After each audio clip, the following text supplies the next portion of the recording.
All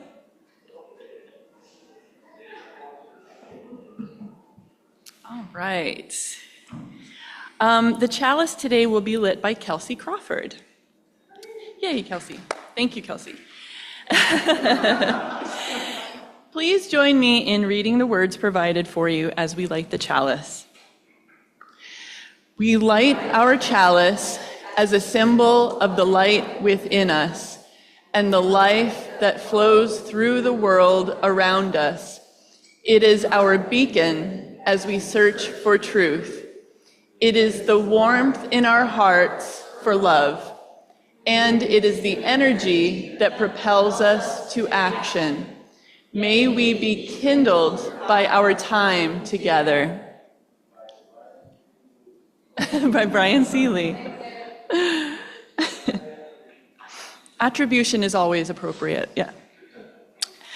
Now is the time for sharing joys and concerns. Tina, if you would please pause the recording at this service.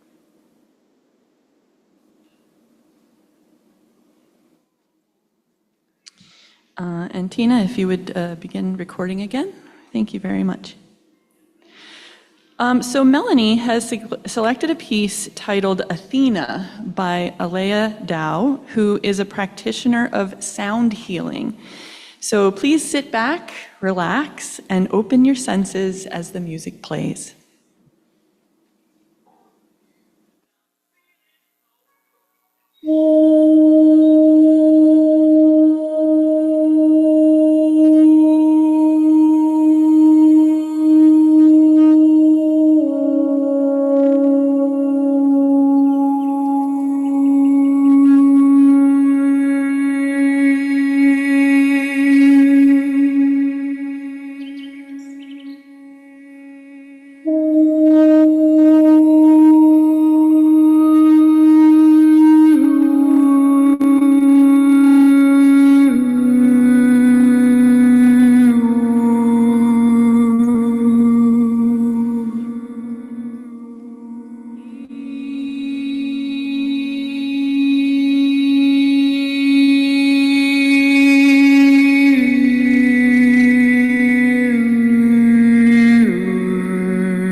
So our opening words today are a reading from a book by the same person who composed that music that we just listened to, Aleya Dao. This book is titled 7 Cups of Consciousness, and this excerpt comes from the chapter titled You Live in a Multidimensional Reality. You are a multidimensional being expressing yourself in multiple realms. The world you live in is made up of multiple dimensions. The physical dimension is just one floor of a multi-story building. Each floor or dimension holds different energies and levels of consciousness. The physical dimension contains solid objects, a linear timeline, finite resources, and limited space. You can only accomplish a certain amount in a day, depending on your energy level, the amount of time you have, and the resources available to you. It is a finite experience. The non-physical dimensions are more etheric realities. Time is not linear. Space is infinite, and resources are endless. For example, when you dream, a few seconds may seem like several hours. During a meditation, you may grasp a concept in seconds that might otherwise take years of study to fully comprehend. When you use your imagination or fantasize, you are accessing different dimensions that contain different layers of information and perspectives. Let's take a quick dimensional trip. Imagine standing in the lobby of a hotel. You step into a glass elevator and press the button for the 6th floor. As you ascend, and look down at the lobby, you have a different vantage point. You see things that you couldn't see before. When you arrive on the 6th floor, you are able to access information that would have been otherwise unavailable. Once you have gathered all the information you need, you travel back down to the lobby. When you use your energetics glass elevator, you may find yourself traveling faster than light and receiving profound wisdom. You will see your challenges from a different angle. You will come up with solutions and receive new insights. The information you access can be viewed as physiological, simply a function of the human brain, as spiritual, a connection to God, or as an energetic, multidimensional reality, depending on how you view the nature of the universe. The key lies in your ability to focus on your inner world, using your imagination and intent as a way to connect to other dimensions. When you close your eyes and focus on your breath, you take your awareness off your outer physical life and move into an inner dimensional one. This shift in awareness opens you up to a multi-dimensional reality. And for our reflection today, Melanie Stinson is going to present her perspectives. And she asked me to let everyone know that she will be continuing this theme on September 28th. So that's why it's part 1 for today.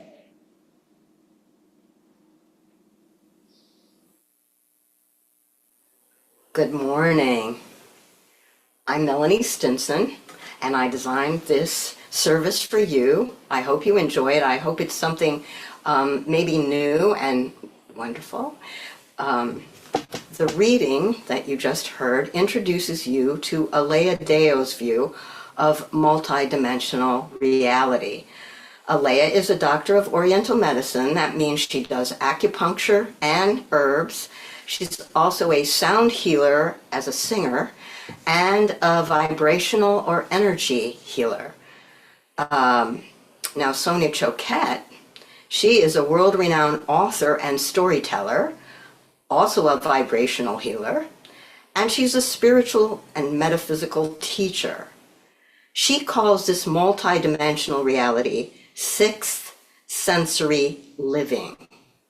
She was educated at the University of Denver, the Sorbonne in Paris, and she holds a Ph.D. in metaphysics from the American Institute for Holistic Theology.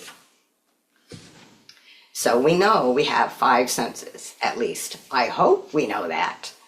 The sixth sense allows us into the etheric realms, a realm of spirit and energy.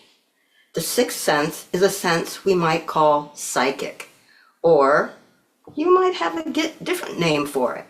I know that we've all tasted it, whether we recognize it or not. We may have thought of it as woo-woo, and what, psychic? Who's psychic? Is that really a real thing? We might call it a gut feeling, or a hunch, or intuition. Those are all the same name of our sixth sense. We might say it's woo-woo. And you know what Sonia says? Sonia says woo-woo is where it's at. She's a wonderful storyteller. I really love her books, and she's written many of them. Also, the sixth sense is where we get these other terms. Clairvoyant, which is being able to see what others can't, and maybe they're seeing into the etheric realms, into the spiritual world. There's clairaudient. You might say, oh, he can hear things. I can't hear those. Now, I myself, I don't know if this is clairaudience or not, but I worked for New York City Ballet, and when I would go and to a performance, I would often hear words. And I wrote them down, and I made poems from them, and a book of poems. And someone later told me, oh, you're an ear poet. Well, those words didn't feel like they were my words. They didn't feel like they came from my brain. And yet, where else would they have come from? So that's the kind of wondering if it's clairaudience or not. And the last one is claircognizant, which is somebody who knows something without knowing how they know. They don't know where the information came from, they don't know how they know, and it gets confirmed. And when it gets confirmed, that becomes claircognizant. Now, Sonia suggests that in order to experience this sixth sense, we start with ourselves. And what better place to start? Your spirit, vibe, or energy has its own presence, a unique vibration or frequency distinct from your personality. Now, personality, some people say, is, and Sonia says, is a kind of defensive shield around your spirit.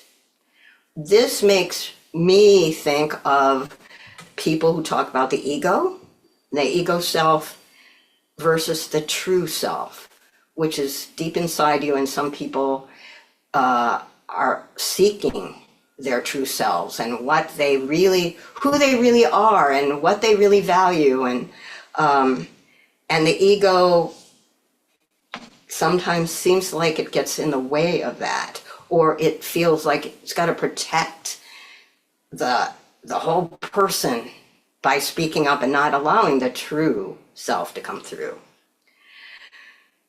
Sonia would also ask you to consider and describe your life force. So again, another word for the sixth sense. Your life force, spirit energy. Is it gentle? Is it contained? Is it passionate? Commanding? Tentative? Creative? Shy? Playful? Maybe you don't know because you have never thought about this before. And I, who have worked with these things, when I tried to do some of the things again that I had read about long, long ago, I found some of this really hard. So if you don't get it, that it's not unusual to need a lot of practice to be able to experience these things. So she goes on, she's a questioner and a prompter to help you to experience the sixth sense. What lifts and inspires your soul, your heart? What nourishes you at your core? Music, art, math, community? Would that nourish your personality? That's how you start to tell the difference between personality and spirit, soul, what's at your core.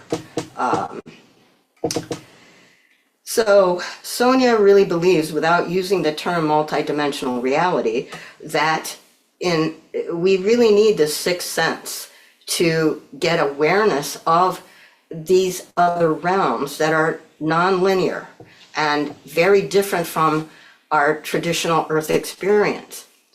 And she writes, quote, "Quantum physics tells us that beyond all appearances, everything in the universe is composed of pure consciousness, vibrating at various frequencies. Physical things only appear solid and separate when in fact they're simply energy that's moving so fast that an illusion of solidity is created."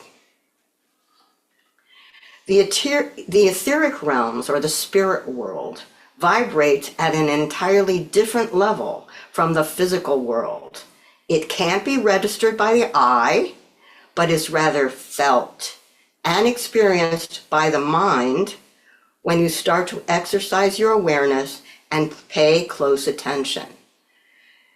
Some people would say it's not experienced by the mind. Some people would say it's higher mind or it's beyond mind. And whether it's any of these things, who knows? I don't know. And I think that to experience a lot of this, it takes training. It takes practice, just like with any kind of meditation or craft or art form, it takes practice. So I wanted to give you a little taste and experience of what Sonia and Aleya are talking about in different ways. And so this is a little meditation. I would ask that you close your eyes, and if you're not comfortable closing your eyes, please look down at the floor and try to avoid peeking out the sides or looking upward and out. We want to at least cut off that sense of being able to see. Feel your feet on the floor, take some deep breaths, and get really comfortable in your chair, as comfortable as you can get in that kind of chair. Another deep breath. Now, I would like you to try to reach beyond yourself. Imagine that there is a way to do it. You may have these magical, etheric, invisible fingers that reach out and pull in a sense of something around you. And allow yourself that sense of what is in the room, the whole room, maybe what's above you or to the sides. And if you're next to somebody, that's going to impact what you sense and experience. Notice how it comes to you, this sensing, if it does. I'll give you a little time to really explore that, at the same time that I'm going to give you more suggestions and kind of prompts. Really use the idea and imagine that you can reach beyond yourself with this sixth sense. Try different parts of you, feeling from there, your heart, your chest. Go with your gut.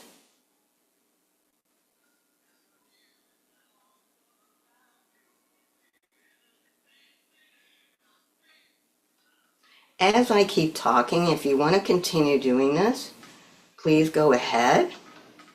If not, when you're ready, bring yourself back to the room and you can open your eyes. I'm wondering if another sense took over. When you didn't have sight, did sounds get louder? Did you notice smell?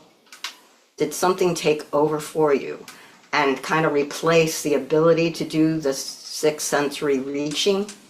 It's possible that happened, and it's normal.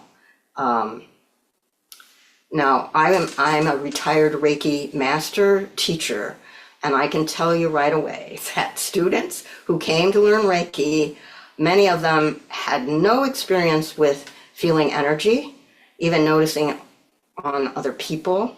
And so this was hard for them. And they didn't believe that Reiki was working. They had to have verification and confirmation from the person they were working on the table to tell them, oh yeah, I can feel that, or this happened for me. Usually a student, and probably most people who haven't done this before, would notice temperature change. They might notice heat in certain parts of the room. They might notice emptiness, kind of no temperature, or they might notice cold. And they also might notice vibes, vibrations, something kind of fizzy. Also people, when their eyes are closed, if their sense of sight is really strong, they might notice colors. Even though you're sitting there with your eyes closed, you're reaching out, what you might get are colors, different colors. And that's very normal.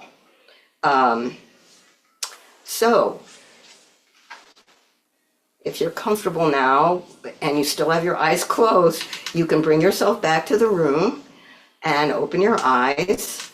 And I want to go into other ways that you can delve into multidimensional reality, or it can clue you in. These have been mentioned in the opening words, and they are nonlinear experiences that we actually know a lot more about.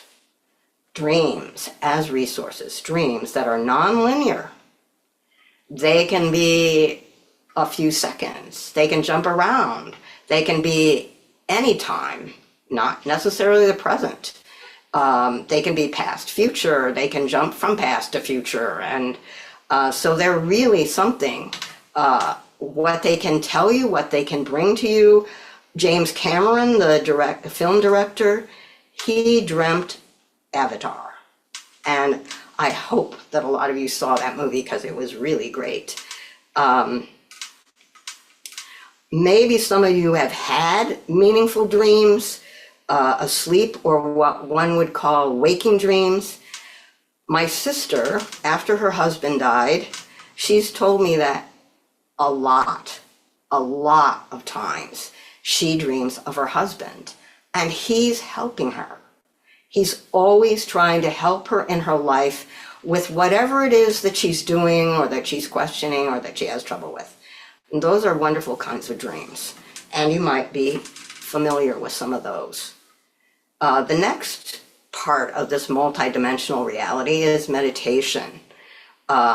It's an inner focus, and so again, we're taking our eyes off, unless we're doing a walking meditation. We're focusing inside, and that takes you to the etheric realms, to the higher dimensions.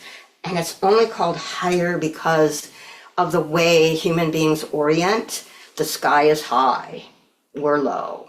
It doesn't have the connotation that high is better and low is not.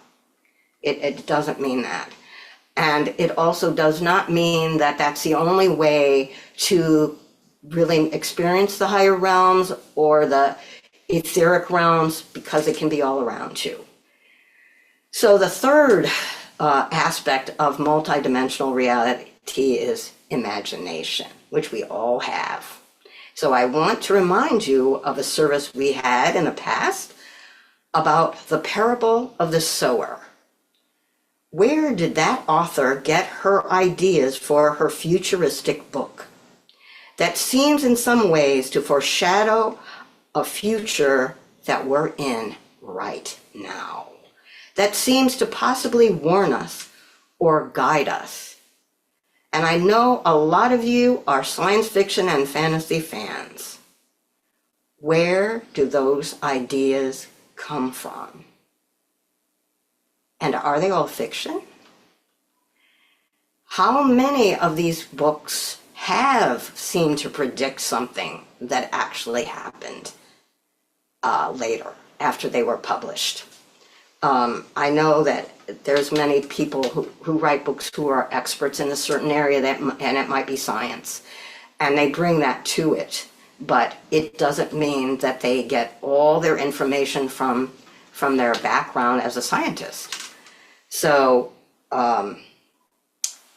these ideas are out there somehow, and there's a belief sometimes that the conscious awareness is everywhere, and consciousness is everywhere, and it continues. So then can we access our own ideas that maybe help us bring a project to fruition or create a business? Now, the two women have very different ways of getting you familiar with the things they're talking about. Sonia uses questions and prompting. Aleya has a particular protocol. She has procedures or meditations that introduce you to the different things that she sees as part of having this sixth sensory living, this multidimensional reality. And with that, she has a particular lingo. And we all of us alternative or holistic transformational energy practitioners also have this lingo. It's like a computer person who has computer terms, or a knitter or sewer that have particular terms that you might not know. And I wanted to throw out a few of these from Aleya's work. The spirit inside you, she calls the river of light, your core column of light, your divine line, which runs in front of your spine. She also talks about the cosmic loop, and I've heard of that as the microcosmic orbit. It is an energetic aspect that creates energy fields, goes around you.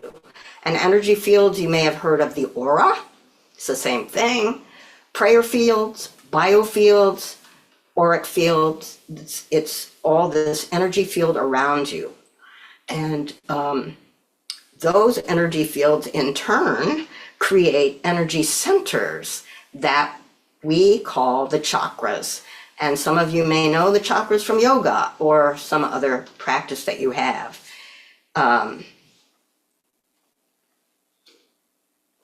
And according to Aleya, it's when you supposedly ascend through your crown chakra upward that you enter the more etheric realms.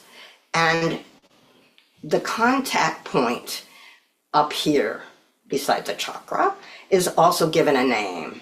Some people call it the higher self. Now, Aleya wants to give you some other alternatives, and I like some of them a lot. If you think of yourself as a corporation or a company, your higher self is the CEO. So you've got a CEO doing stuff up here. In the reading, she talks about taking a glass elevator. It's an energetic glass elevator up to the observation deck. So you have a totally different view of what's going on around you and down on Earth. And that observation floor could have an information desk. And that's where you get a lot of information of different kinds. Now, if you like computers, it's the hard drive of your computer that's up here making those connections. And if you're somebody who's very spiritual or religious, it's your spirit self, it's your divine connection to the etheric realms, to God, to source, to whatever you call the divine, if you call it the divine. I wanted to introduce you to one more person, Tess Whitehurst from her book, You Are Magical. She's another one she writes a lot of books. She has a lot of books. She does feng shui. She's an energy practitioner as well, and she's become a teacher now. This is from her book, quote, "The Tao is called the Great Mother. Empty yet inexhaustible, it gives birth to infinite worlds. It is always present within you. You can use it any way you want." That is Lao Tzu from the Tao Te Ching. And Tess wonders, is Lao Tzu perhaps describing the unified theory that modern-day quantum physicists seek? She says that scientific philosopher Ervin Laszlo, in the introduction to his seminal work, Science and the Akashic Field, writes that, quote, "At the roots of reality, there is not just matter and energy, but also a more subtle, but equally fundamental factor, one that we can best describe as active and effective information. This information links all things in the universe, atoms as well as galaxies, organisms, the same as minds." To finish up, I believe that the UU values that are evident in this reflection and in the service are, first of all, interdependence. When we think of the interdependent web of which we are all a part, I think you heard lots of ways in which things are connected that way. Also, plurality. There's different ways of viewing the world, and I try to give you 3 of them, but there's so many ways of viewing the cosmos, the world, the universe, and what's around us and in us. And the last one is transformation. Hopefully that this has opened you up to some new perspectives, which will help with spiritual growth, maybe. At least it could change your perception, and any change can involve transformation. So I hope you've enjoyed this. If you have questions, because I'm not there, you can give me a call. I'd love to talk to you. My phone number is on the membership list. I'm in New York, I have a landline, and really, as long as you're not calling me beyond 9 p.m., I would love to talk to you. So thank you so much. Namaste.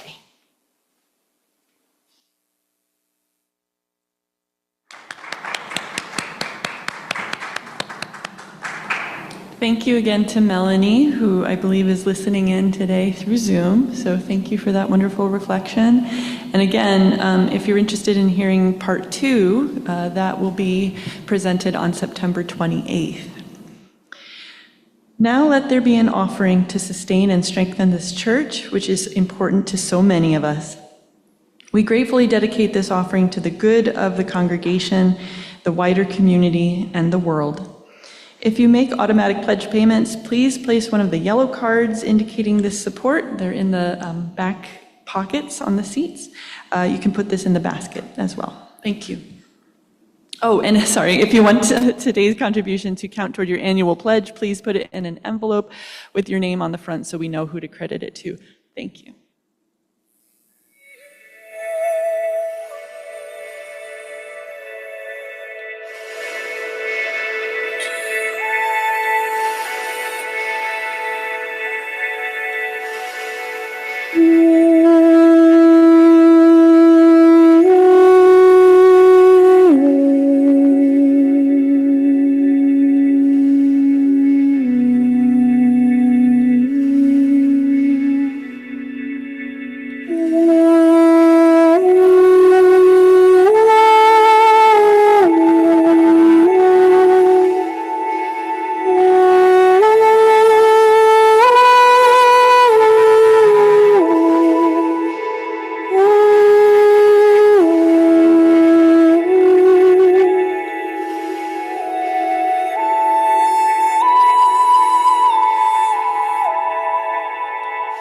So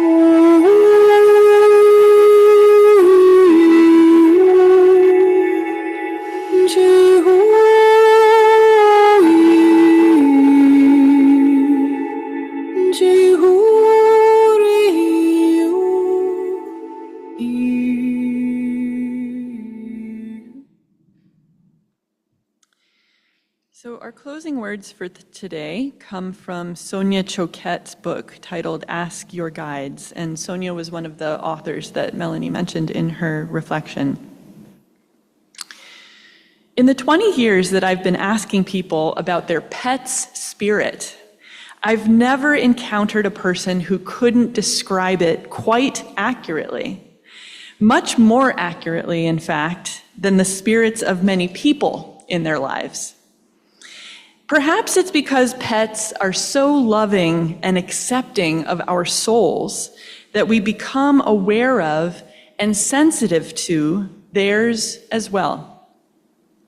With a little attention and practice, all of your senses can be trained to access the spirit world, subtle planes of energy, allowing you to enjoy every aspect of your life in new ways.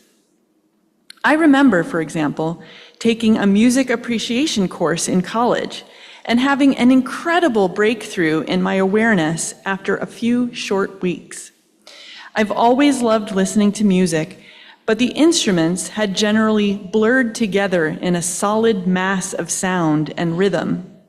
But as the course directed my attention to the subtleties of what was being played, I began to identify separate instruments and rhythms, thus making my enjoyment of the compositions infinitely deeper and more rewarding. You can obtain similar results. Start noticing the spirit of everyone and everything around you, and see if you can articulate how the spirit energy feels.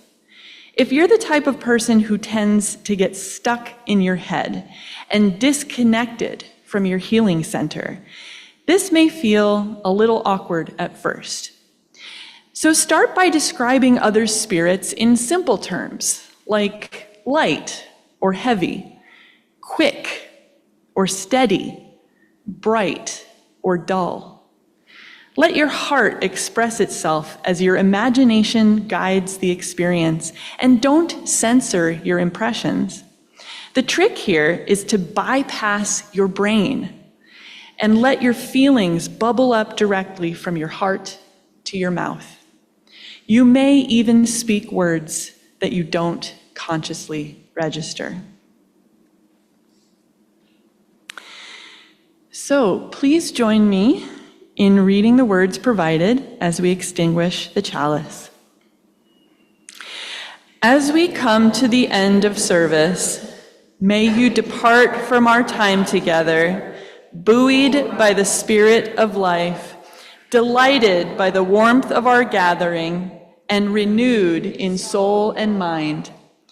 As we extinguish the flame of our chalice, may its lingering spark be carried in your heart until we are together again.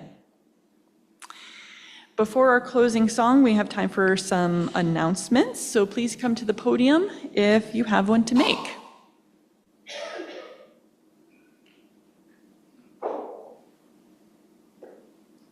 Morning. I have a sweet little kitty named Tattle who is looking for a new home. If you are interested in adopting this cat, I can give you more details about her during coffee hour, but she does need to have a new home to stay in. Thank you.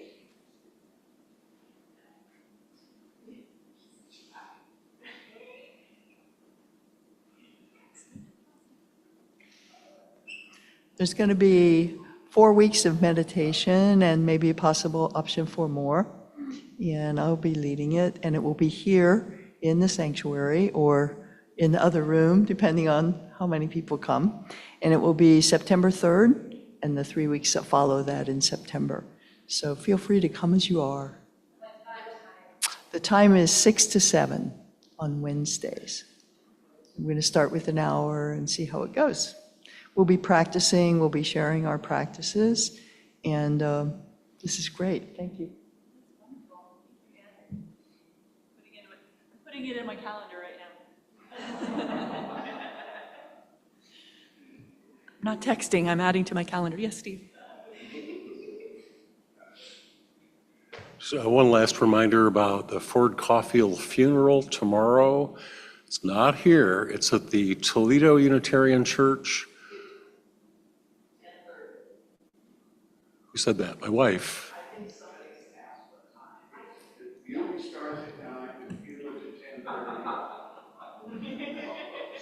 Okay, any of you like to make this announcement? Toledo Unitarian Church on Glendale. 9 o'clock is visitation. Fortunately, it's a closed casket. 10:30 is the service. 12 o'clock is the graveside service. 1 o'clock is the party at Phyllis and Ford's house, which you should try to attend. I can give you directions. Thank you.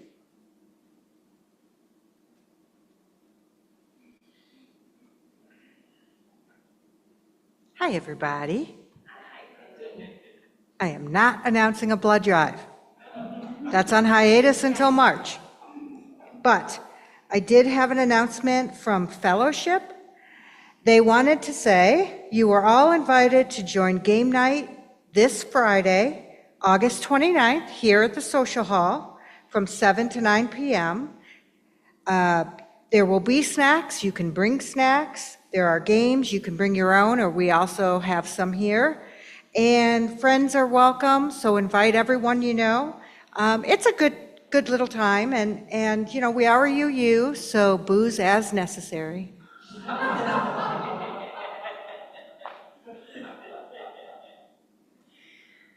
All right, any Zoom announcements?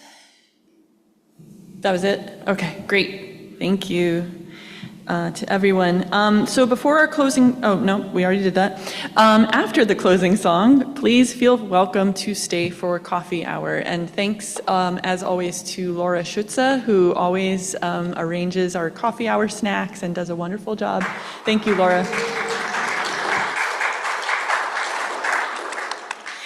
Our closing song today is hymn 1007 in our Teal songbook.